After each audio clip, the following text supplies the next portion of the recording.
शारदीय नवरात्र यानी माँ की आराधना का समय। इन 9 दिन माँ के 9 स्वरूपों की पूजा अर्चना की जाएगी।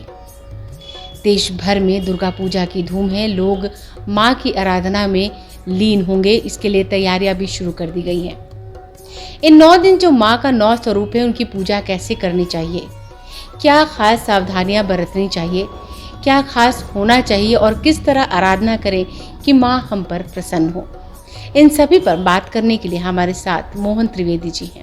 आचार्य जी से जानेंगे कि इस नवरात्र क्या खास होगा, माँ किस पर सवार होकर आ रही हैं, किससे विदा हो रही हैं और किस तरह माँ की पूजा अर्चना करें। आचार्य जी, सबसे पहले आखिर न्यूज़ 24 में आपका फिर से स्वागत है। नवरात्र शुरू होने वाला है और एकम जो है वो 26 तारीख से शुरू होगा। क्या खास होगा इस बार पूजा में, माँ किस पे सवार होकर आ रही, किस पे विदा होंगी और क्या पूजा की खास विधि होगी इस बार? नमस्कार। आखिर न्यूज़ 24 नज़र हर खबर पर के सभी दर्शकों को मेरा हार्दिक नमस्कार है। और आज हम फिर से माता के स्वरूपों यानी शारदीय जो नवरात्र इस बार 2022 में जो होने वाला है उस पर हम आज आप चर्चा करने वाले हैं। बात करते हैं शारदीय नवरात्र 2022 के। तो जो इस बार आपके आने वाले हैं माता जी का आगमन जो होने वाला है, यानी प्रतिपदा आश्विन शुक्ल पक्ष सोमवार से होने वाला है, जिसकी वजह से माता इस बार हाथी से सवार होके हमारे यहाँ आ रही हैं। तो हाथी से सवार आने पे माता का जो आगमन होता है उसे काफ़ी शुभकारी, काफ़ी गुणकारी और काफ़ी लाभकारी बताया गया है हमारे शास्त्रों में, क्योंकि हाथी बहुत ही बलवान जानवर है, बहुत ही शुभ वाला जानवर है और रिद्धि सिद्धि भगवान गणेश के वाहन के मूषक में है, जो कि काफ़ी अच्छा सभी जातकों के लिए होने वाला है। विगत 2 वर्षों में हमने बहुत सारी समस्याएं देखी हैं, तो इस बार ऐसा अनुमान है 2022 में कि सभी परेशानियां ख़त्म होंगी और हमारा यह जो नवरात्र होगा वह काफ़ी शुभ फलकारक होगा। बात करते हैं इस शारदीय नवरात्र की क्या विशेष पूजा माता की करना है, हमें कैसे माता का आशीर्वाद हमें इस बार प्राप्त होगा। बात करते हैं सबसे पहले माता के आगमन के बाद जो पहला पूजा है यानी प्रतिपदा से लेकर नवमी तक माता के किस प्रकार आप आराधना करें, कैसे माता की विशेष कृपा आपको प्राप्त हो सकती है। तो सबसे पहले आवाहन का बहुत महत्व बतलाया गया हमारे शास्त्रों में कि कोई भी देवी देवता का अगर हम पूजा करते हैं तो माता का आवाहन करना सबसे विशेष प्रकरण है पूजन का। आवाहन में क्या है कि माता को हम कैसे बुलाते हैं, तो बुलाकर माता को किस आसन पे हम विराजमान करवाते हैं, यह सबसे बड़ी दृष्टिकोण पूजा की महत्वता में दी गई है। माता को बुलाना है, आवाहन करना है, उन्हें सुंदर सा आसन पे विराजमान करवाना है, उनके आगे कलश, गोबर की महत्वता बतलाई गई हमारे शास्त्रों में, जो कि काफ़ी अतुलनीय है, और भगवान गौरी गणेश का पूजन करना है। तो माता का आवाहन करें, माता को बुलाएं, माता को गंगा जल से स्नान कराएं, पंचामृत स्नान कराएं, माता पे वस्त्र, आभूषण, कुमकुम, रोड़ी, सिंदूर, अबीर, अवरक, सुगंधित द्रव्य, माता को भोग जो भी आपका शुभ हो, जो भी माता को प्रसन्न है, तो राशि के अनुसार भी हम माता को भोग लगाते हैं। जो भी हमारी और वीडियो आएगी उसमें हम इस पर भी चर्चा करने वाले हैं। तो लौंग, इलायची, पान सुपारी और यथा दक्षिणा, इन सारी वस्तुओं को देकर माता का किस तरह से पाठ करना है, क्योंकि हमारे दर्शकों को हम बताना चाहेंगे कि पाठ की महत्वता बतलाई गई।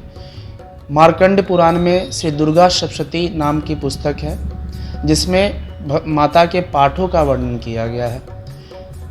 आखिर माता दुर्गा कौन है, तो माता दुर्गा अपराजय यानी उन्हें अजय भी कहा गया है। यानी कोई भी जातक अगर विजय प्राप्त करना चाहता है, अपने समय को अनुकूल करना चाहता है, अपने राशि को अनुकूल करना चाहता है, सारे कष्टों का शमन करना चाहता है, उस पर वह विजय प्राप्त करना चाहता है, और अगर माता की आराधना करते हैं, दुर्गा माता की पूजन करते हैं, तो निश्चित ही उस मनुष्य को विजय की प्राप्ति होती है।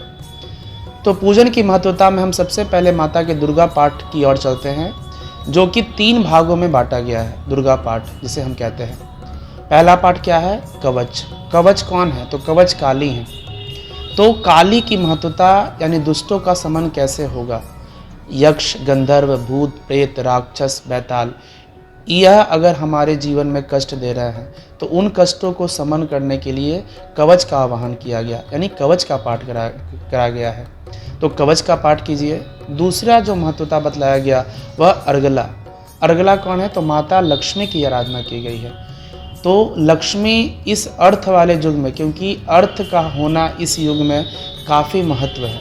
अगर आपके पास अर्थ नहीं है तो आपके पास कोई चीज़ नहीं है।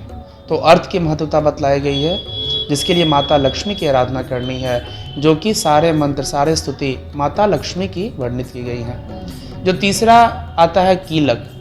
तो अगर लक्ष्मी आ गई हैं आपके पास एक कवच आ गया है, तो अब अच्छी बुद्धि भी होना बहुत ज़रूरी है। तो कीलक में हमारा माता सरस्वती का आवाहन किया गया है। सरस्वती के बारे में, यानी विद्या और बुद्धि को देने वाली माता सरस्वती हैं, तो उनका भी पाठ करना आवश्यक है। चलते हैं तीनों चरित्र के बारे में। यानी जब दुर्गा सप्तशती के पाठ को हम जब आरंभ करेंगे तो माता के 108 नामों का स्मरण कीजिए। दुर्गा माता के 32 नाम हैं, उनका पाठ कीजिए। सिंध कुंजिका स्तोत्रम, यानी पार्वती और भगवान शंकर का जो संवाद है, उससे पढ़ने से भी हमारा दुर्गा पाठ का फल पूर्णतः रूप से प्राप्त होता है। स्मरण कीजिए। दुर्गा माता के 32 नाम हैं, उनका पाठ कीजिए। सिंध कुंजिका स्तोत्रम, यानी पार्वती और भगवान शंकर का जो संवाद है, उससे पढ़ने से भी हमारा दुर्गा पाठ का फल पूर्णतः रूप से प्राप्त होता है। और पाठ का जो अध्याय है, तो दुर्गा पाठ में ऐसा बताया गया कि 700 श्लोक हमारे दुर्गा पाठ में है, जिन्हें 3 भागों में वर्गीकृत किया गया है। प्रथम चरित्र, मध्यम चरित्र और उत्तम चरित्र। प्रथम चरित्र कौन है? तो जिसमें काली का आवाहन, काली की पूजा की बतलाई गई। दूसरा चरित्र जो है वह दूसरा अध्याय, तीसरा अध्याय और चौथा अध्याय में वर्गीकृत किया गया, जो कि माता लक्ष्मी की पूजन उसमें की गई है, उनकी विशेषता बतलाई गई है।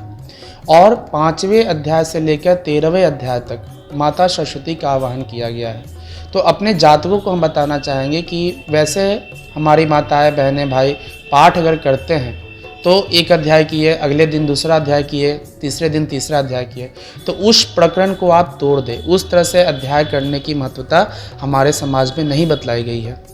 आपको, अगर आप प्रथम चरित्र का अगर आप संपादन कर रहे हैं तो प्रथम अध्याय पढ़े, फिर दूसरा दिन अगर दूसरा अध्याय शुरू करते हैं तो दूसरा, तीसरा और चौथा, ये तीनों अध्याय आप पढ़िए। और जब अगर आप 5वां अध्याय का शुरुआत करते हैं तो 5 से लेकर 13 अध्याय तक आपको उस पाठ का श्रवण या फिर उस पाठ को आपको करना है।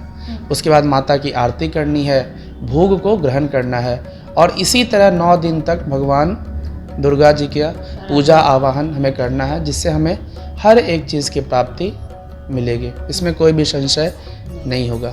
आचार्य जी, ये जानना चाहेंगे कोई एक खास बात, मतलब जाते जाते हम अपने दर्शकों के बताना चाहेंगे कि जो 9 दिन इस बार का जो नवरात्रि होगा, उसमें कुछ खास ऐसी पूजन विधि है जो सिद्धि प्राप्ति होगी, ऐसा कुछ है? माता की विशेष अगर हम लाभ चाहते हैं, माता का विशेष अगर आशीर्वाद हम अगर प्राप्त करना चाहता है, तो भगवती की आराधना तो हमें करना ही है। और श्री रामचरितमानस में ऐसा कहा गया कि सबसे पहले भगवान राम ने दुर्गा जी का आवाहन किया था, दुर्गा जी का पूजन किया था, राम की शक्ति, और वही आखिरी यानी जो विजयादशमी होती है तो भगवान राम ने रावण का संहार किया। तो ऐसा शास्त्र सम्मत बतलाया गया कि अगर हम इन दुर्गा पाठ के बीच में अगर राम जी की स्तुति करें, राम जी का पूजन करें, अगर श्री रामचरितमानस का पाठ नवाह विधि में करें, यानी जो रामचरितमानस है उसे भी 9 भागों में बांटकर सभी लोग इस पूजन को करते हैं, तो विशेष लाभ की प्राप्ति, और जो भी शत्रु हैं हमारे जीवन में, जो जिस वजह से हमारा कार्य अगर नहीं हो पा रहा है, तो उसमें हम विशेष लाभ प्राप्त कर सकते हैं। तो हमने देखा कि मोहन त्रिवेदी जी ने किस तरह हमें बताया कि इस नवरात्रि क्या करने से सिद्धि प्राप्ति होगी, किस तरीके से माँ की आराधना करें, कौन सी चीज़ों माँ को अर्पण करें जिससे हमें पूरा फल प्राप्त हो।